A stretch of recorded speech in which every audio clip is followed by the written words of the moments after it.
નમસ્કાર વિદ્યાર્થી મિત્રો, હું શૈલેષ દલસાણિયા આપનું હાર્દિક સ્વાગત કરું છું. હવે આપણે ધોરણ 10માં ઇંગ્લિશમાં છઠ્ઠો unit I love you teacher આપણે સ્ટાર્ટ કરીએ છીએ. આ જે યુનિટ છે એ એક છોકરી ઉપર આખો ડિપેન્ડ છે જેનું નામ છે હેલન કેલર, જે નાનપણથી જ છે એ બહેરા અને આંધળા બની જાય છે અને ત્યારથી તેઓ બોલવાનું પણ શીખી શકતા નથી.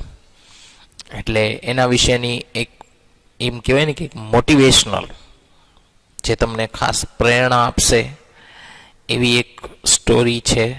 જો કે સ્ટોરી તો નથી, એક હકીકત ઉપર છે.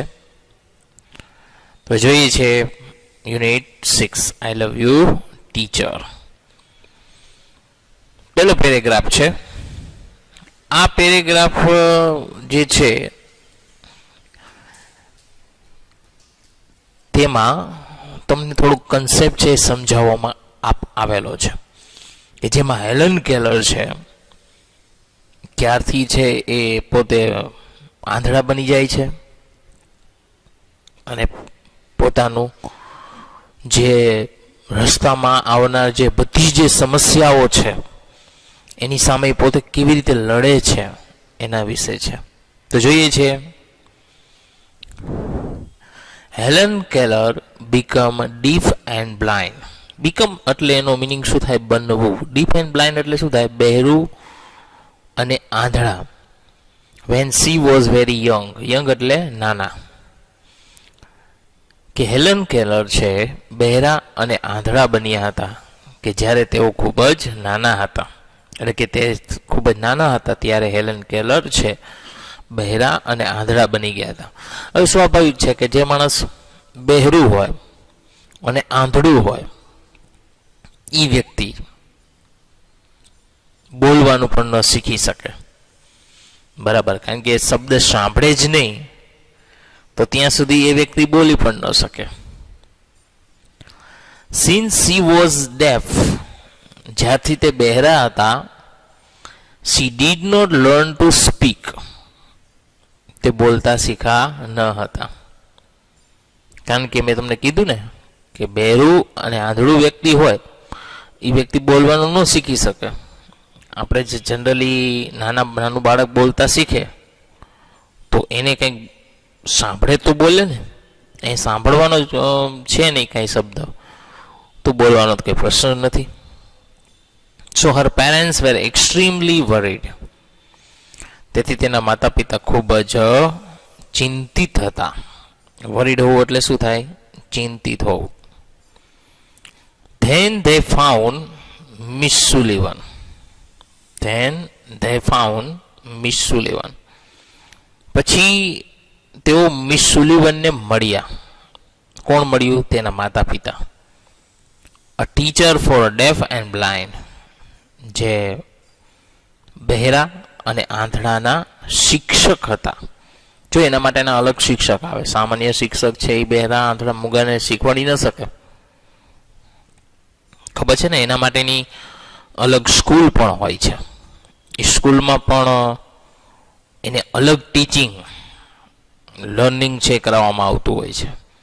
એના માટેના સાધનો, એના માટેની આખી છે કે પ્લાનિંગ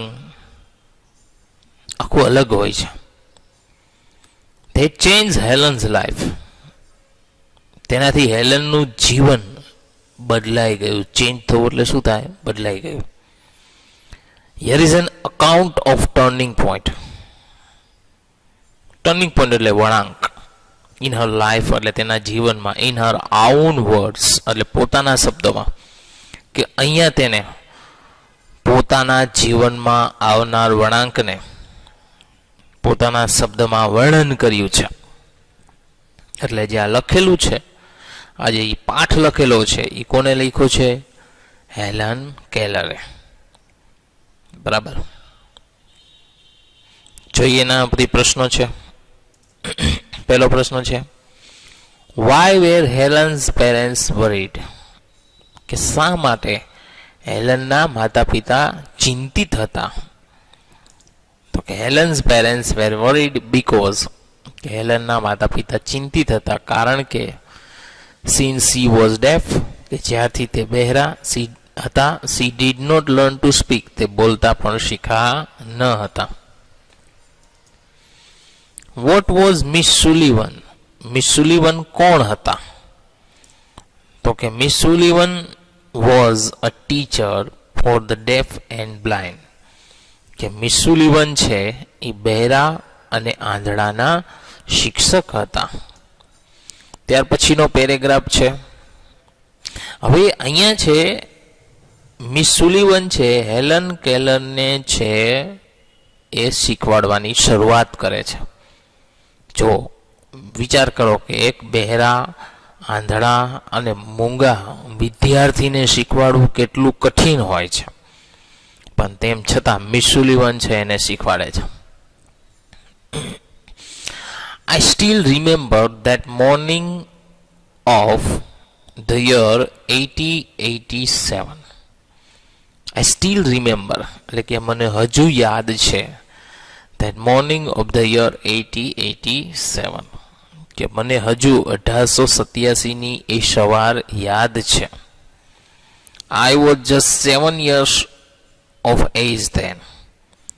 હું માત્ર ત્યારે 7 વર્ષની હતી.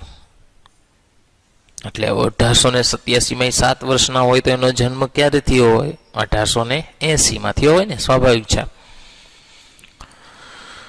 માય ટીચર એને સુલિવન, એનું આખું નામ શું હતું? એને સુલિવન. માય ટીચર એને સુલિવન came to our house that day, કે મારા શિક્ષક એને સુલિવન તે દિવસે અમારા ઘરે આવ્યા હતા. Next day she lead, next day એટલે ત્યાર પછીના દિવસે. સી લેડ, અહીં જો લીડનું ભૂતકાળનું રૂપ શું થશે? Led. Next day she led me into her room, બીજા દિવસે તેઓ મને તેના રૂમમાં લઈ ગયા. એન્ડ ગેવ મી અ ડોલ, ડોલ એટલે ઢીંગલી, ગેવ એટલે આપ્યું, અને મને એક ઢીંગલી આપી હતી. I played with it for a while. while એટલે થોડાક સમય. I played with it for a while. હું થોડાક સમય તેની સાથે રમી. Then Miss Sullivan made some finger movement on my palm. Finger movement એટલે આંગળીઓ ફેરવવી. ઓન માય પામ, પામ એટલે હથેળી, જે આપણે હથેળી હોય એને શું કહેવાય ઇંગ્લિશમાં? Palm. Then Miss Sullivan made some finger movements on my palm, પછી મિસ સુલિવને છે મારી હથેળીમાં આંગળીઓ ફેરવી. It was an exciting experience. એક્સાઇટિંગનો મિનિંગ થાય અદ્ભુત, અને એક્સપિરિયન્સનો મિનિંગ થાય અનુભવ. તે એક અદ્ભુત અનુભવ હતો. એવું શા માટે કર્યું હતું? કારણ કે મિસ સુલિવનને ખબર હતી કે આવું બાળક છે હંમેશા પોતાના, જેને કહેવાય ને કે આંગળીઓના મુવમેન્ટ દ્વારા જે શીખતું હોય, બરાબર. I got interested in that play. Interest પડવો એટલે રસ પડવો. ઇન ધેટ પ્લે, મને તે રમવામાં રસ પડ્યો. And started imitating the movements. Imitate કરવું એટલે નકલ કરવી. ધ મુવમેન્ટ, મુવમેન્ટ એટલે કે તે હલન, મેં તેના તે મુવમેન્ટ્સની એટલે કે તેના હલનચલનની નકલ કરી. શી મેડ વિથ હર ફિંગર, કે તેના આંગળીઓથી જે હલનચલનની મેં નકલ કરી. When I finally succeeded in doing that correctly, કે જ્યારે હું અંતે તેને સાચી રીતે, કરેક્ટલીનો મિનિંગ શું થાય? સાચી રીતે કરવામાં સફળ થઈ.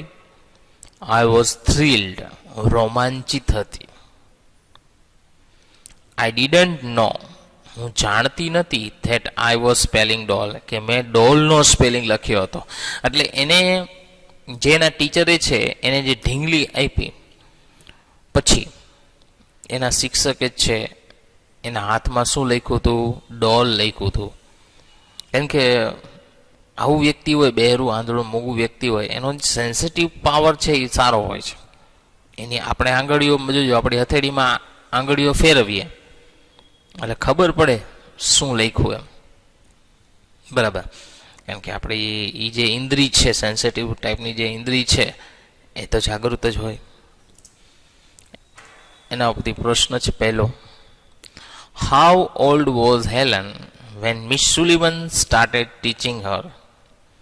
કે જ્યારે મિસ સુલિવને છે તેને શીખવાડવાનું શરૂ કર્યું ત્યારે હેલન કેલર કેવડા હતા?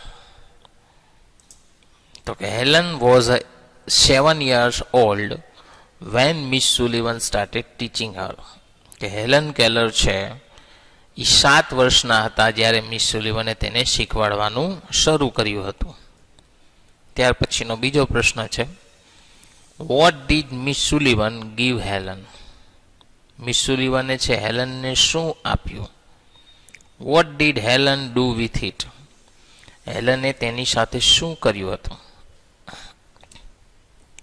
તો કે Miss Sullivan gave a doll to Helen. Miss સુલિવને છે હેલનને ઢીંગલી આપી હતી. Helen played with it for a while. Helen છે તેની સાથે થોડોક સમય રમી હતી. એના પછીનો ત્રીજો પ્રશ્ન છે, what was an exciting experience for Helen? કે હેલન માટે એ અદ્ભુત અનુભવ શું હતો? તો કે Miss Sullivan, what Miss Sullivan made some finger movements on Helen's palms. It was an exciting experience for her. અહીં વોટની જગ્યાએ શું આવી શકે? વેન. શું આવશે? વેન. કે when Miss Sullivan made some finger movements on Helen's palm, કે જ્યારે મિસ સુલિવને છે હેલનની હથેળી ઉપર છે આંગળીઓ ફેરવી, it was an exciting experience. તે એક અદ્ભુત અનુભવ હતો. ત્યાર પછીનો પ્રશ્ન છે ચોથું, why was Helen thrilled? Helen શા માટે રોમાંચિત હતી? તો કે હેલન વોઝ થ્રિલ્ડ. હેલન રોમાંચિત હતી because she succeeded in correctly imitating the finger movements of Miss Sullivan. કારણ કે તે મિસ સુલિવનની આ આંગળીઓને સાચી રીતે નકલ કરવામાં સફળ થઈ હતી. પાંચમો પ્રશ્ન છે, which was the first word that Helen learnt? Helen તે કયો શબ્દ છે સૌથી પહેલા શીખ્યો હતો? તો કે the first word that Helen learned was doll. કે પહેલો શબ્દ છે હેલને શીખ્યો હતો ડોલ. એના પછીનો ત્રીજો પેરેગ્રાફ છે, સમ ડેઝ લેટર. થોડાક દિવસો પછી. લેટર એટલે શું થાય? પછી. We were walking in our garden. અમે અમારા બગીચામાં ચાલી રહ્યા હતા. સડનલી, એકાએક, my teacher put my hand under the water tap. Water tap એટલે શું થાય? પાણીનો નળ. અચાનક મારા શિક્ષકે છે મારો હાથ છે પાણીના નળ નીચે રાખ્યો. As the cool flow of water ran over one hand,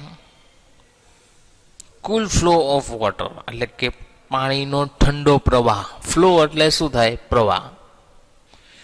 કે પાણીનો ઠંડો પ્રવાહ રેન ઓવર વન હેન્ડ, મારા એક હાથ ઉપર પડ્યો.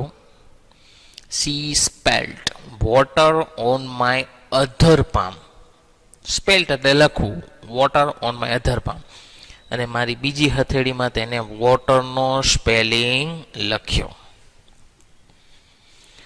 વી played this game every day touching different objects.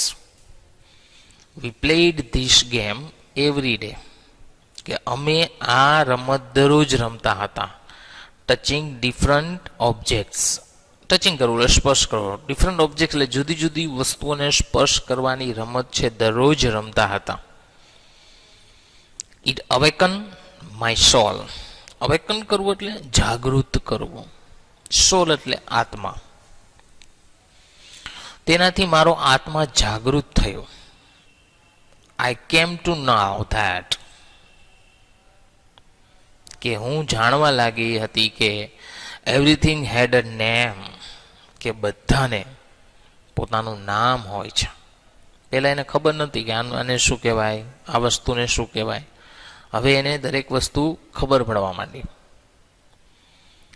Now each name gave birth to a new thoughts. Each name, હવે દરેક નામ, gave a birth a new thoughts, કે હવે દરેક નામથી એક નવો વિચાર જન્મતો હતો. બર્થ થવું એટલે શું થાય? જન્મ. થોટ એટલે વિચાર. એવરી ઓબ્જેક્ટ આઈ ટચડ, દરેક વસ્તુનો હું સ્પર્શ કરતી, સીમ્ડ ટુ થ્રોબ વિથ લાઈફ, થ્રોબ એટલે ધબકાર, વિથ લાઈફ એટલે જીવનનો એક ધબકાર લાગતો હતો. I was connected with the world through all the words. Connect થવું એટલે જોડાવો, with the world એટલે હું દુનિયા સાથે જોડાણી, through all the words એટલે કે આ શબ્દોથી, કે હું આ શબ્દોથી, આ બધા શબ્દોથી હું દુનિયા સાથે જોડાણી. એના ઉપરથી પ્રશ્નો છે. What did the teacher suddenly do, શિક્ષકે અચાનક શું કર્યું હતું? તો કે suddenly the teacher put Helen's hand under the water tap, અચાનક છે શિક્ષકે છે હેલનનો હાથ છે નળ નીચે રાખ્યો. Vote did the teacher do on Helen's palm, શિક્ષકે હેલનની હથેળી પર શું કર્યું હતું? તો કે as the cool flow of water ran over one hand, કે જ્યારે ઠંડા પાણીનો પ્રવાહ એક હાથ ઉપર પડ્યો, તો teacher spelled water on Helen's other palm, કે ટીચરે છે હેલનની બીજી હથેળીમાં વોટરનો સ્પેલિંગ લખ્યો. ત્રીજો પ્રશ્ન છે. વોટ અવેકન હેલન સોલ, કોનાથી હેલનનો આત્મા જાગૃત થયો હતો? તો કે ટચિંગ ડિફરન્ટ ઓબ્જેક્ટ્સ, કે જુદી જુદી વસ્તુઓનો સ્પર્શથી, and spelling their names on palm, અને તેની હથેળીમાં તેના સ્પેલિંગ લખીને, અવેકન હેલન સોલ, તેનાથી હેલનનો આત્મા જાગૃત થયો. ચોથો પ્રશ્ન, ઈચ નેમ, આ વાક્ય પૂર્ણ કરવાનું છે એટલે each name gave birth to a new thought. પાંચમો પ્રશ્ન છે. Everything that Helen touched seemed to throb with life, આ પણ વાક્ય પૂર્ણ કરવાનું છે. છઠ્ઠો છે. How was Helen connected with the world, કે હેલન છે દુનિયા સાથે કેવી રીતે સંપર્કમાં આવ્યા હતા? તો કે Helen was connected with the world through છે, અહીંયા થ્રોટનો આપણે થ્રુ આવશે, થ્રુ ધ વર્ડ્સ, દુનિયા એટલે કે બધા શબ્દોની મદદથી. તો મિત્રો અહીંયા સુધી રાખીએ છીએ. બરાબર, નેક્સ્ટ પેરેગ્રાફમાં સમજીશું અને એના પ્રશ્નો પણ આપણે સમજીશું.